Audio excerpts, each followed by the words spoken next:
You keep replaying the same song, and it reveals something deep about your mind. Pause for a second. Open your phone. Think about the last song you played on repeat. Was it sad, energetic, nostalgic, or did it just feel right for some reason? That one choice says more about you than you think. Today, we're breaking down why through psychology and neuroscience. Part 1. Your brain craves predictability. The human brain doesn't like uncertainty. Surprises are fun in movies, not in real life.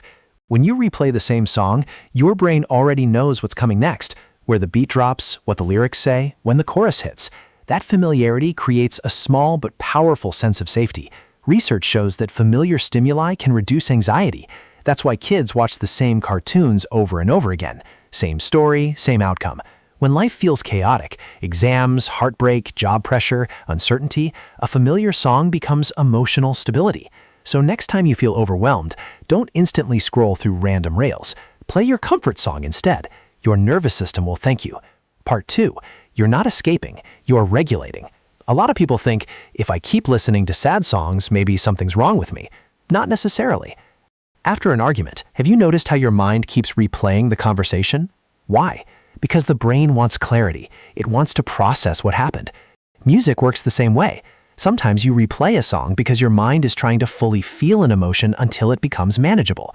Suppressing emotions often makes them stronger. Feeling them safely can slowly reduce their intensity. So the next time a song is stuck on loop, ask yourself, what emotion am I still trying to understand? That one question can change a lot. Part 3. Your playlist is basically your diary. Before going on stage, people rehearse. Your brain rehearses emotions too. The first listen brings confusion. The second brings clarity. The third starts bringing acceptance. That's why people replay certain songs after heartbreak. They're trying to make sense of the pain. But there's an important rule. Rehearsal should be temporary. Understand the emotion. Don't build a home inside it, because your playlist is like a diary, and diaries are meant to help you move forward, not stay stuck. Part 4. Music and memory get stored together. Ever heard an old song and instantly felt transported back to another time in your life? That's not magic, that's neuroscience. Your brain stores music and emotion together.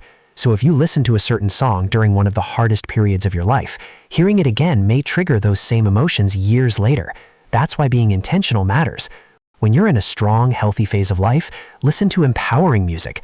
So later, those songs remind you of strength instead of pain. Music is an emotional time machine. Use it wisely. Part 5. Use music like a tool. Most people let algorithms choose their emotional environment. Smarter people design it themselves. Going to the gym? High energy playlist. Studying? Instrumentals or low distraction tracks. Need confidence? Power songs. Healing phase? Reflective but hopeful music. What you repeatedly consume shapes your mindset, and your mindset shapes your behavior.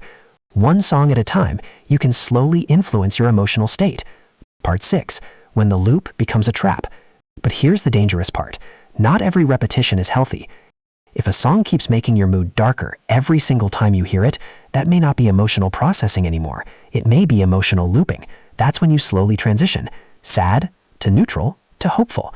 Forcing yourself to suddenly feel happy usually feels fake. Gradual emotional shifts work better. Respect your emotions, but don't be trapped inside them. Final thought. The song you replay isn't random. Sometimes it's about stability. Sometimes it's emotional processing. Sometimes it's validation. Sometimes it's a warning sign. Don't judge yourself for it. Just pay attention, because your playlist might actually be a hidden diary. And that diary could be shaping the next version of who you become. Now tell me in one word, what was the mood of your last repeated song?